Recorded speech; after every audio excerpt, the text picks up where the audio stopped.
Hello everybody, welcome to 9th class mathematics. Today we will discuss about chapter number 5, that is introduction to Euclid's geometry. आज है day 33, फटाफट से start करेंगे। Day 33 9th class mathematics का है, chapter 5 का day 1 है। ठीक है, तो ज्योमेट्री क्या होती है, आपको ज्योमेट्री के बारे में पता ही होगा कि हम ज्योमेट्री में शेप्स के साथ खेलते हैं, उनके एरिया उनके वॉल्यूम के बारे में डिस्कशन करते हैं। तो इसे यूक्लिड की ज्योमेट्री क्यों कहा गया, ये हम आगे डिस्कस करेंगे। कुछ इसको स्टार्ट करने से पहले मैं कुछ बातें बताना चाहूँगा। सबसे पहली बात, मैंने इस पूरे चैप्टर को पढ़ा, मुझे बहुत बढ़िया लगा चैप्टर, मुझे बड़ा मज़ा आया। फिर मैंने सोचा इसे चैप्टर को कैसे पढ़ाया जाए, तो मुझे लगा ये थ्योरेटिकल चैप्टर है, तो इसे लाइन टू लाइन पढ़ाना बेस्ट रहेगा। तो स्टार्ट करते हैं इंट्रोडक्शन से। The word geometry comes from the Greek words geo meaning the earth and metrein meaning to measure. Geometry appears to have originated from the need for measuring land. इसका मतलब है कि जो आपका ज्योमेट्री वर्ड है वो आपका जियो, जिसका मतलब होता है अर्थ, और मीट्रीन, जिसका मीनिंग होता है टू मेजर, मतलब अर्थ मतलब भूमि बोल सकते हैं, भूमि को मापना। ठीक है, तो ऐसा लगता है कि जो ज्योमेट्री बना है वो भूमि को मापने की आवश्यकता के कारण, मतलब नीड मतलब आवश्यकता, भूमि को मापने की जब नीड पड़ी तो लोगों ने ज्योमेट्री का यूज़ किया। ठीक है, आई होप आप समझ गए होंगे। आगे बढ़ते हैं, मैं आपको बताऊंगा कैसे यूज़ किया। यहाँ पे एग्जांपल लिखा हुआ है, ये देख सकते हो। अभी पहले कुछ ये पढ़ लेते हैं। ये लिखा है, this branch of mathematics was studied in various forms in every ancient civilization, be it in Egypt, Babylonia, China, India, Greece, the Incas, etcetera. The people of these civilization faced several practical problems which required the development of geometry in various ways। इसका मतलब जो geometry है उसकी study काफ़ी पुरानी सभ्यताओं ने भी किया, मतलब काफ़ी, आप बोल सकते हो काफ़ी प्राचीन सभ्यताओं ने भी किया, जिसमें आपके चाइना की हो गई, आपके इंडिया हो गया, ग्रीस, बेबीलोनिया, इजिप्ट, इन सभी ने किया। ठीक है, इनको काफ़ी प्रैक्टिकल प्रॉब्लम्स का सामना करना पड़ता था, जिस कारण इन्हें लगा कि हमें ज्योमेट्री का डेवलपमेंट करना चाहिए। देखो, उस समय तो इन्हें भी नहीं पता था कि ये ज्योमेट्री का यूज़ कर रहे हैं, लेकिन बाद में यूक्लिड ने किया। अभी कैसे किया ये आगे देखेंगे। ठीक है, यूक्लिड ने क्या किया, सारी ज्योमेट्री को इकट्ठा कर दिया। ठीक है, लोग क्या कर रहे थे, यूज़ कर रहे थे बस ज्योमेट्री का। लोगों को कोई मतलब कोई थ्योरी नहीं छोड़ रहे थे कि हाँ भाई ये थ्योरी है इसकी, प्रैक्टिकल यूज़ कर रहे थे लोग ज्योमेट्री का। ठीक है, फिर यूक्लिड ने क्या किया, थ्योरी कर दी, मतलब लोग विभिन्न बहुत सारे आपके क्या होंगे, गणितज्ञ होंगे, मैथमेटिशियन होंगे, उनके जितने भी थ्योरी उन्होंने बनाई थी उसे इकट्ठा कर दिया। अब आगे बताऊंगा कि उसने क्या किया। ठीक है, अभी एग्जांपल देखते हैं। ठीक है, आगे लिखा हुआ है इंट्रोडक्शन में ही, whenever the river Nile overflowed it wipe out the boundaries between the adjoining field of different land owners. इसका मतलब क्या हुआ, देखो, जब भी मान लो पुराने समय में लैंड है दो लोगों के पास, एक के पास इतना लैंड है, मतलब भूमि जमीन वही, ये एक के पास इतना है। ठीक है, अब इसकी बाउंड्री कैसे बनाते थे, वो बनाते थे मिट्टी से। इसकी बाउंड्री बनाते थे वो मिट्टी से, ऐसे समझ लो, ये मिट्टी से। ठीक है, तो अब जब भी नील नदी में बाढ़ आती थी तो क्या होता था, ये मिट्टी बह जाएगी ना, जब बाढ़ आएगी, पानी आएगा तो ये बह जाएगी, कॉमन सेंस है तो। ठीक है, तो ये मिट्टी बह जाती थी, तो लोगों ने क्या किया, इस समस्या से बचने के लिए क्या किया, आगे बढ़ते हैं। ठीक है, आफ्टर सच, एक बार जरा ना इसका कलर चेंज करो। देखो इसमें लिखा है, after such flooding these boundaries had to be redrawn, दोबारा बनानी पड़ती थी। For this purpose the Egyptians developed a number of geometrical techniques या geometric techniques and rules for calculating simple areas. तो उन्होंने सिंपल एरिया कैलकुलेट करने का rule बनाया। ठीक है, and also for doing some simple construction, उन्होंने सिंपल कंस्ट्रक्शन बनाए। ठीक है, the knowledge of geometry was also use by them for computing volume of granaries and for constructing canal and pyramids.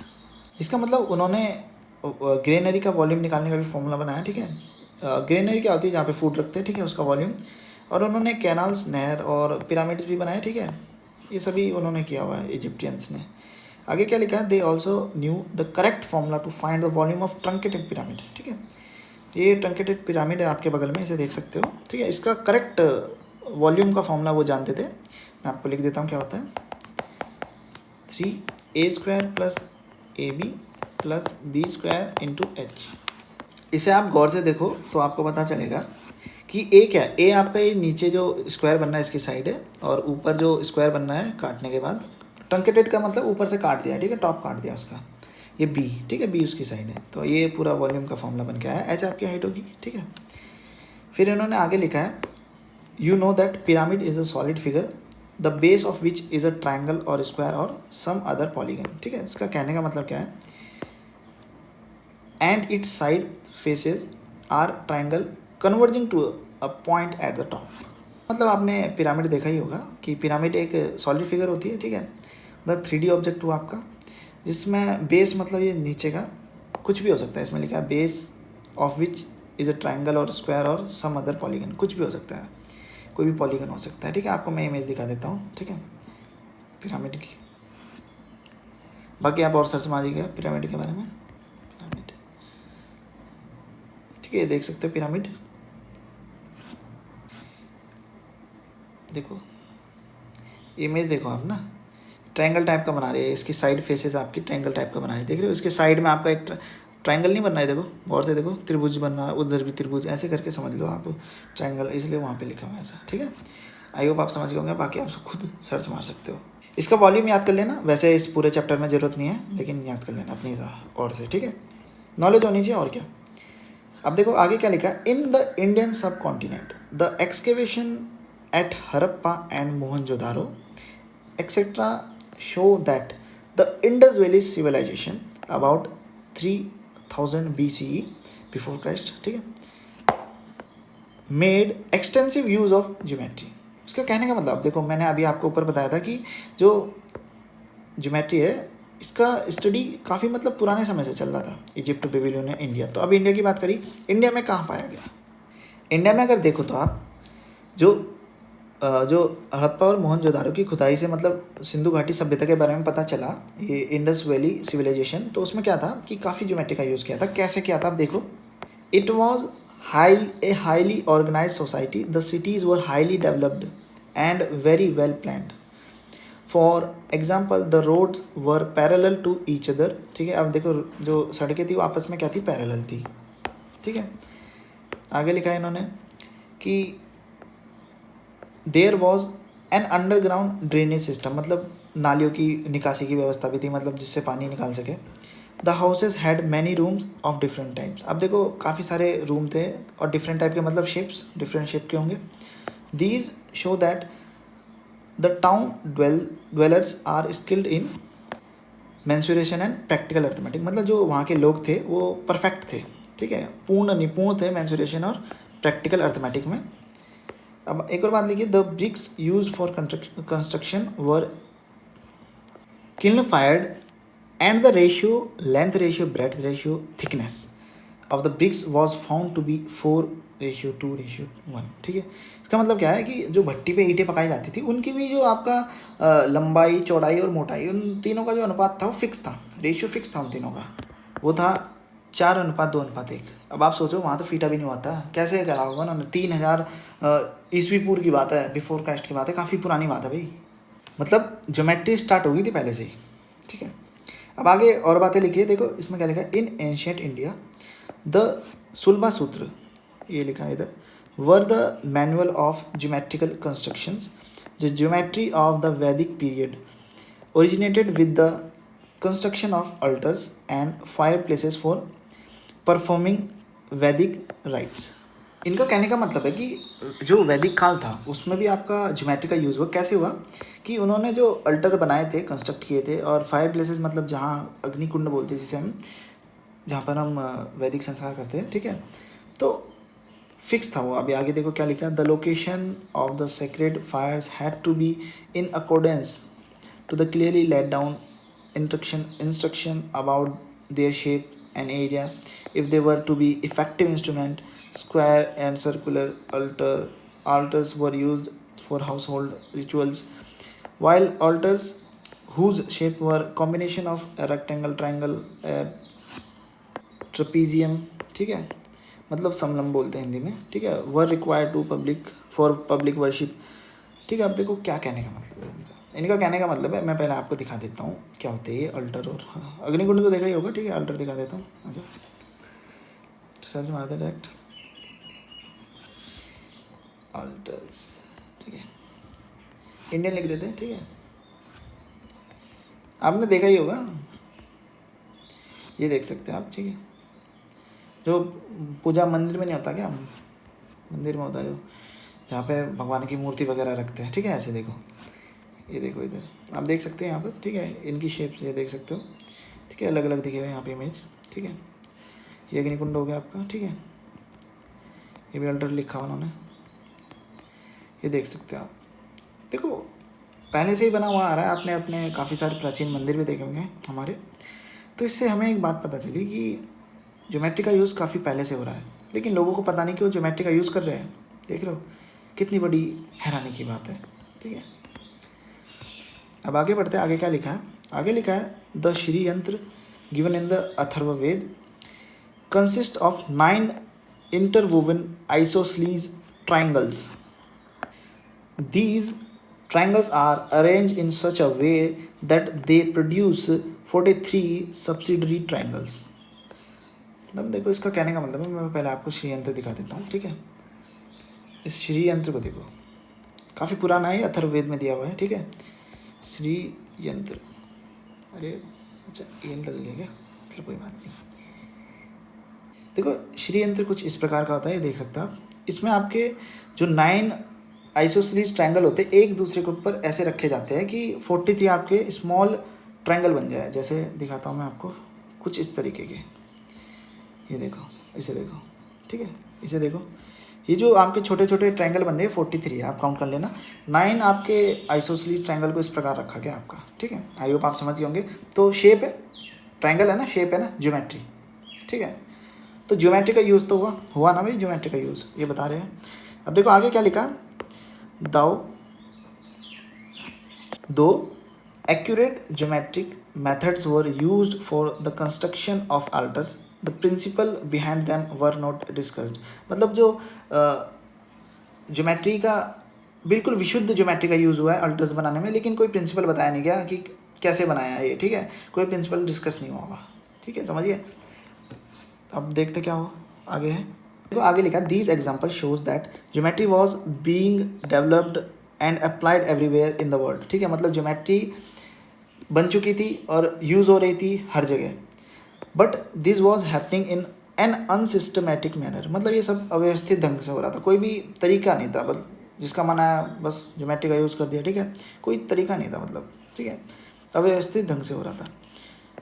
What is interesting about these developments of geometry in the ancient world is that they were passed on from one generation to the next, either orally or through palm leaf message or by other ways. इसका मतलब जो एक खास बात है कि जो geometry को नेक्स्ट आने वाली पीढ़ी तक कैसे पहुंचाया जा रहा था, या तो बोल दे रहे थे ओरली, मतलब बोल के मौखिक रूप से, या पाम ट्री में मैसेज लिख दे रहे थे वो, ठीक है, पढ़ लो भाई, ठीक है, और कोई अदर वे भी होगा, ठीक है। आगे लिखा है, also we find that in some civilization like Babylonia geometry remained a very practical oriented discipline as was the case in India and Rome, ठीक है। इसका मतलब जो मैं बेबीलोनिया में ज़्यादातर जो प्रैक्टिकल ओरिएंटेड था, मतलब ठीक है, केवल प्रैक्टिकली काम होता था, कोई थियोटिकल इसके बाद डिस्कशन नहीं हुआ, बस प्रैक्टिकल लोगों ने ज्योमेट्री का यूज़ किया, ठीक है,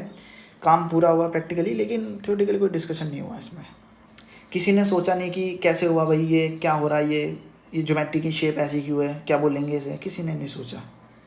ऐसे इंडिया में भी हुआ, किसी ने सोचा ही नहीं कि भाई ये त्रिभुज है, ठीक है, ये ट्राइंगल है, ठीक है। The geometry developed by Egyptians mainly consisted of the statement of result. मतलब जो इजिप्टियंस थे उन्होंने क्या करा, केवल जो रिजल्ट थे उनके केवल स्टेटमेंट थे, प्रूफ नहीं था उनका, केवल क्या था, स्टेटमेंट। मतलब कि जैसे कोई भी एग्जांपल ले लो आप, तो उसका केवल एक स्टेटमेंट था, कोई प्रूफ नहीं था उसका। There were no general rule of the procedure. In fact Babylonians and Egyptians used geometry mostly for practical purpose and did very little to develop it as a systematic science. इसका मतलब जो Egypt के लोग थे और Babylonia के लोग थे, उन्होंने ज्योमेट्री का प्रैक्टिकल पर्पस के लिए यूज़ किया और काफ़ी थोड़ा सा काम किया इसे सिस्टमेटिक मतलब साइंस के रूप में डेवलप करने में, एक विज्ञान बनाने से काफ़ी कम काम किया, ठीक है। But in the civilization like Greece the emphasis was on the reasoning behind why certain construction work. The Greeks were interested in stabilizing the truth of statement they discovered using deductive reasoning. इसका मतलब क्या हुआ, मतलब समझते हैं, ठीक है। आप प्रोनाउंसिएशन पर फोकस मत करना, ठीक है। अगर मेरे से कुछ प्रोनाउंसिएशन में कुछ गड़बड़ हो जाती है तो उसके लिए अभी क्षमा मांग देता हूँ, ठीक है। क्योंकि हम अंग्रेज़ तो है नहीं भाई, हिंदुस्तानी है ना, तो थोड़े बहुत तो गलती हो जाती है। आप केवल उस पर फोकस करो जो मैं बताना चाह रहा हूँ आपको, और इसमें लिखा हुआ है। अब देखो, ग्रीक के लोग थे, उनमें ये जिज्ञासा थी कि कैसे कुछ रचनाएं हो जाती है, और ग्रीक के लोग थे वो इसे सत्यापित करना चाह रहे थे, सत्य सिद्ध करने में थी उनके स्टेटमेंट को, ट्रुथ सिद्ध करने में, ठीक है। वेयर एज जहाँ पर इजिप्टियन थे वो केवल स्टेटमेंट लिखने में बिलीव करते थे, वो स्टेटमेंट को प्रूफ करने में बिलीव करते थे, जो ग्रीक के लोग थे। और उन्होंने डिडक्टिव रीजनिंग का यूज़ किया इनको प्रूफ करने में। डिडक्टिव रीजनिंग क्या होती है, यहाँ पे लिखा है अपेंडिक्स 1, देखो तो एक बार चलते हैं, ठीक है। डिडक्टिव रीजनिंग समझा देता हूँ मैं आपको, ठीक है। मैं आपको केवल एक एग्जाम्पल बताऊँगा, ठीक है। मैं बाकी ये जो अपेंडिक्स 1 है मैं आपको चैप्टर ख़त्म होने के बाद पढ़ाऊँगा, जब सारा पूरी बुक ख़त्म हो जाएगी, ठीक है। तो डिडक्टिव रीजनिंग यहाँ पे लिखा हुआ है, देखो मैं केवल आपको एग्जांपल से समझाने की कोशिश करूँगा, मैंने पढ़ लिया है ये, ठीक है, ठीक है। यहीं पे था वो एग्जांपल, तो यहाँ पे लिखा है, ठीक है।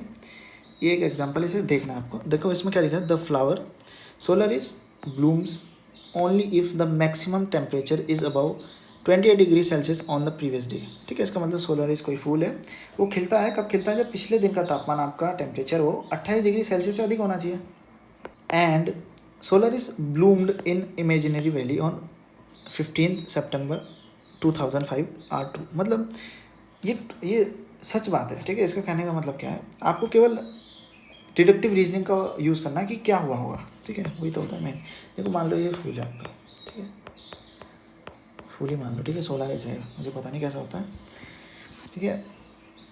ये कब खिलता है कि जब आपका जो प्रीवियस डे का टेम्परेचर हो 80 डिग्री सेल्सियस से प्लस हो, ठीक है।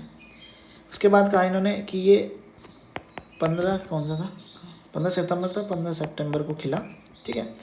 तो इससे एक बात पता चली कि ये कब खिलता है, जब प्रीवियस दिन का तापमान क्या हो, प्रीवियस डे का तापमान आपका 28 डिग्री सेल्सियस से अधिक हो। इसका मतलब 15 को खिला, मतलब जो इससे एक बात पता चली कि 14 सितंबर का तापमान 28 डिग्री सेल्सियस से अधिक होगा। पता चली नहीं पता चली, इसे बोलते हैं डिडक्टिव रीजनिंग, जिसे कॉमन सेंस भी बोल सकते हो आप। डिडक्टिव रीजनिंग, आपने डिडक्ट किया, ठीक है। यहाँ लिखा है, then using deductive reasoning we can conclude that the maximum temperature of in imaginary valley on 14 September 2005 was more than 28 degree Celsius, ठीक है। आपको मैं बता चुका हूँ ये सारा 28 डिग्री सेल्सियस। आई होप आप समझ गए होंगे, इसमें कोई दिक्कत नहीं हुई होगी, ठीक है। अगर आप एक बार इसे और पढ़ लेना, ठीक है, वीडियो पॉज करके एक बार पढ़ लो, आपको समझ आ जाएगा, ठीक है। बाकी ये अपेंडिक्स अच्छी तरह पढ़ाऊंगा, ये चैप्टर पूरा सारे चैप्टर खत्म हो जाएंगे, तब उसके बाद एक बार सोलरिस देख लेते हैं कैसा होता है फूल, ठीक है। सर्च मारते हैं,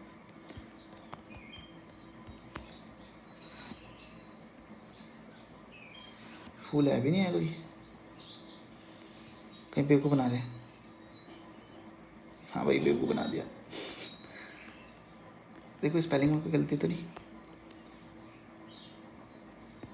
फ्लावर लिख देते इसके आगे, ठीक है, flower.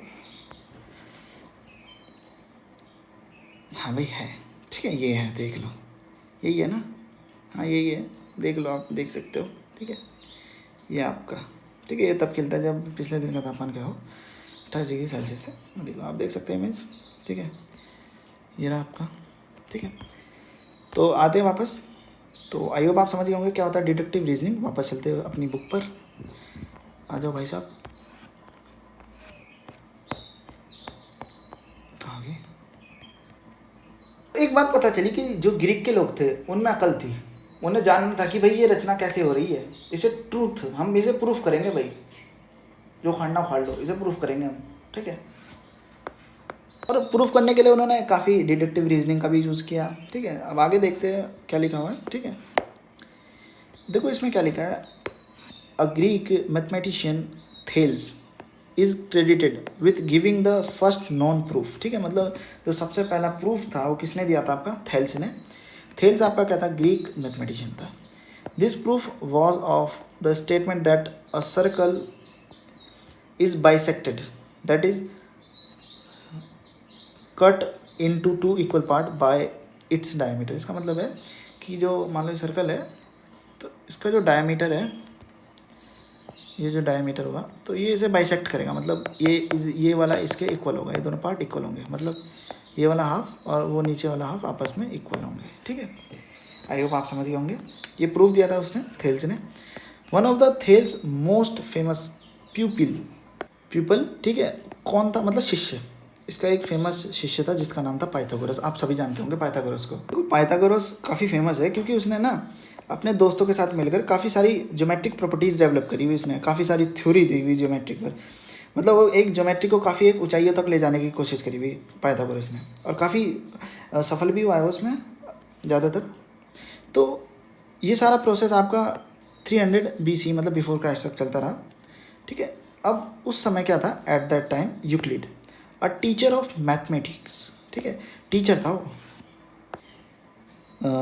Eight Alexandria in Egypt. ठीक है, इजिप्ट का टीचर था वो, जो अलेक्जेंड्रिया में था। ठीक है, मतलब अलेक्जेंड्रिया जगह थी इजिप्ट में। ठीक है, collected all the known work and arranged it in his famous treatise है। ठीक है, तो मतलब उसने क्या करा, जो यूक्लिड था उसने जितना भी नॉलेज था ज्योमेट्री का उसे इकट्ठा करा अपने एक फेमस ट्रीटिस में जिसका नाम था एलिमेंट्स। ठीक है, आप ग्रंथ भी बोल सकते हो इसे। ठीक है, जिसका नाम था एलिमेंट्स। ठीक है, देखो यूक्लिड एक टीचर था, उसके पास भी नॉलेज थी ज्योमेट्री की, लेकिन उसने क्या करा, जो उस समय की जितनी भी ज्योमेट्री की नॉलेज थी उसे इकट्ठा करा और उसने अपनी ओर से भी कोशिश करी कुछ ज्योमेट्रिकल प्रॉब्लम्स को सॉल्व करने की। ठीक है, तो अभी तक सारा अनसिस्टमेटिक मैनर में हो रहा था, सारा काम बेकार तरीके से हो रहा था, अव्यवस्थित ढंग से हो रहा था, लेकिन उसने एक व्यवस्थित ढंग से करने के लिए उसे एक ग्रंथ में लिख दिया जिससे आने वाली पीढ़ी को मदद मिली। और क्या, तभी तो हम पढ़ रहे हैं यूक्लिड की ज्योमेट्री। ठीक है, इसलिए कहा जाता है इसे यूक्लिड की ज्योमेट्री, क्योंकि हम जो भी पढ़ेंगे वो यूक्लिड की बुक, या आप कह सकते हो ग्रंथ, या बोल सकते हो ट्रीटिस, एलिमेंट्स में लिखी हुई है। ठीक है, एलिमेंट्स को 13 चैप्टर्स में डिवाइड किया गया है, हर एक चैप्टर को बुक बोला जाता है। ठीक है, मतलब हर एक चैप्टर उसका बुक के बराबर है। These book influenced the whole world's understanding of geometry for generation to come. ठीक है, मतलब मैंने बता दिया कि इसने आने वाली पीढ़ियों के लिए ज्योमेट्री की अंडरस्टैंडिंग को बढ़ा दिया। अब लोग अच्छी तरह समझ पाएंगे ज्योमेट्री क्या है। ठीक है, अब इस पूरे चैप्टर में हम क्या करेंगे, यूक्लिड की अप्रोच को डिस्कस करेंगे। और क्या, क्योंकि यूक्लिड ही है जिसने अव्यवस्थित ज्ञान को व्यवस्थित किया है, अनसिस्टमेटिक मैनर में चल रही ज्योमेट्री के नॉलेज को उसे सिस्टमेटिक मैनर में करा है उसने। ठीक है, आई होप आप समझ गए होंगे, आपको वीडियो अच्छी लगी हो। ठीक है, आप बस इसका नाम याद रख लेना, यूक्लिड, और उसकी ट्रीटिस का। ठीक है, एलिमेंट्स। ठीक है, 13 आपके क्या हो गए चैप्टर को बुक बोलते हैं, इतना याद रख लेना। ठीक है, तो नेक्स्ट वीडियो हम देखेंगे Euclid's definition, axioms and postulates. ठीक है, आई होप आपको वीडियो अच्छी लगी हो। वीडियो देखने के लिए धन्यवाद। अगर कोई डाउट और कुछ सुझाव देना हो आप मुझे टेलीग्राम पे दीजिएगा। मिलते हैं अगली वीडियो में।